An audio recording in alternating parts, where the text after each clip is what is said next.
IPL చరిత్రలో కెప్టెన్గా శ్రేయస్ అయ్యర్ అత్యంత అరుదైన రికార్డును సృష్టించాడు. ఓ కెప్టెన్గా తన జట్టును క్వాలిఫైర్స్కి తీసుకువెళ్లడమే పెద్ద విషయం.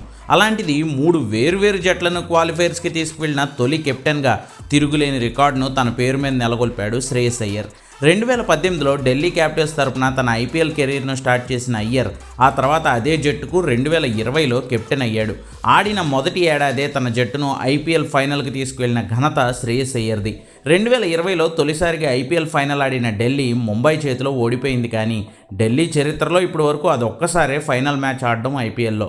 అలాంటి కెప్టెన్ను వదిలిపెట్టేసింది ఆ తర్వాత ఢిల్లీ. తర్వాత కేకేఆర్కు మారిన అయ్యర్ అక్కడ కూడా కెప్టెన్సీ బాధ్యతలను అందుకున్నాడు. గత ఏడాది అంటే 2024లో కేకేఆర్కి కెప్టెన్గా వ్యవహరించిన శ్రేయస్ అయ్యర్ ఏకంగా తన టీంని ఛాంపియన్గా నిలబెట్టాడు. కేకేఆర్కి అది 3వ కప్ కాగా శ్రేయస్ అయ్యర్కి కెప్టెన్గా తొలి ఐపీఎల్ కప్. అలాంటిది 10 ఏళ్ల తర్వాత కప్ తెచ్చిపెట్టిన శ్రేయస్ అయ్యర్ను రిటైన్ చేసుకోకుండా వదిలేసుకుంది కోల్కతా నైట్ రైడర్స్. బహుశా కేకేఆర్ కప్పు గెలవడంలో కెప్టెన్ శ్రేయస్ అయ్యర్ కంటే అప్పుడు మెంటార్గా ఉన్న గౌతమ్ గంభీర్ పాత్రే ఎక్కువగా ప్రొజెక్ట్ అవడంతో శ్రేయస్ అయ్యర్ను లైట్ తీసుకున్న కేకేఆర్ టీం రిటైన్ చేసుకోకుండా ఆప్షన్కు అయ్యర్ను వదిలిపెట్టింది.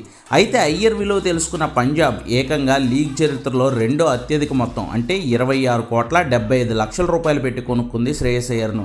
తనపై అంత నమ్మకం పెట్టిన జట్టుకు అద్భుతంగా నాయకత్వం వహించిన శ్రేయస్ అయ్యర్ ఈసారి పంజాబ్ను క్వాలిఫైర్స్కు పట్టుకెళ్లాడు. 11 ఏళ్ల తర్వాత పంజాబ్ క్వాలిఫైర్స్ ఆడుతుండడం ఇదే మొదటిసారి కాగా గతంలో 2008లో ఓసారి, 2014లో చివరిసారి పంజాబ్ క్వాలిఫైర్స్ వరకు వెళ్ళగలిగింది. ఇలా 3 వేర్వేరు జట్లను క్వాలిఫైర్స్కి తీసుకువెళ్లిన అయ్యర్ మాత్రం తన పేరు మీద అరుదైన రికార్డునే క్రియేట్ చేసుకున్నాడు.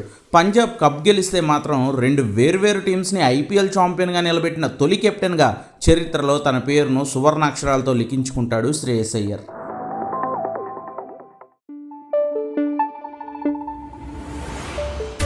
Thank you.